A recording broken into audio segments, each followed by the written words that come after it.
Alright, so right now there seems to be quite a fuss about DoomsDay's chop and Aquaman's trait. I'm making this video to hopefully help you guys understand the whole situation better. Now in this game, some players don't realize that if you have a move and it's blocked by your opponent, it doesn't necessarily free you in the same manner as it would if your opponent were to get hit by the same move.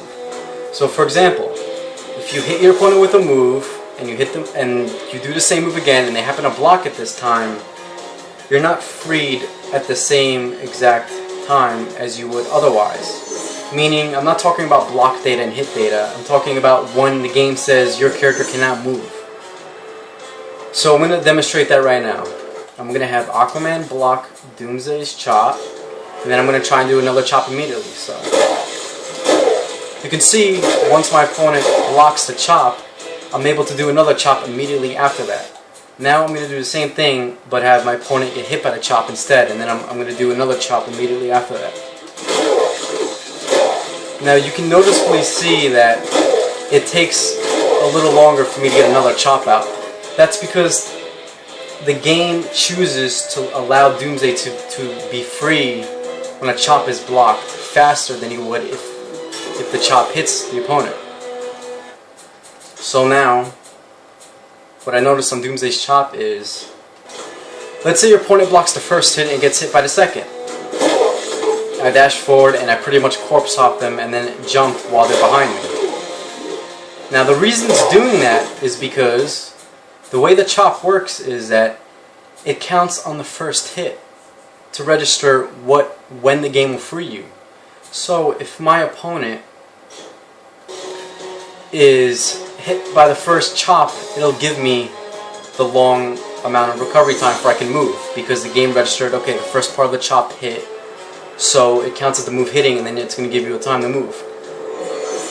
And if you block the first hit and then move while getting hit by after the second part of the chop, it's going to free you quicker because the game's thinking that, okay, the chop was blocked, so you move at this time.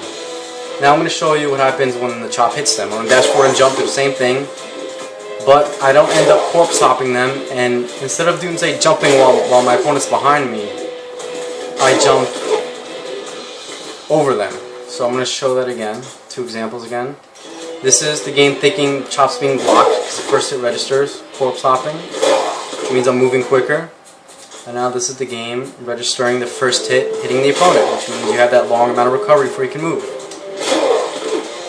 Now if you tie this in with Aquaman's trait, this is what you get. Because the game thinks the chop is hitting Aquaman, and we all know his trait allows him to block mid-combos, Aquaman can get hit by the first chop. The game says, okay, Doomsday, you hit your opponent, you have to wait before you can move for these amount of frames.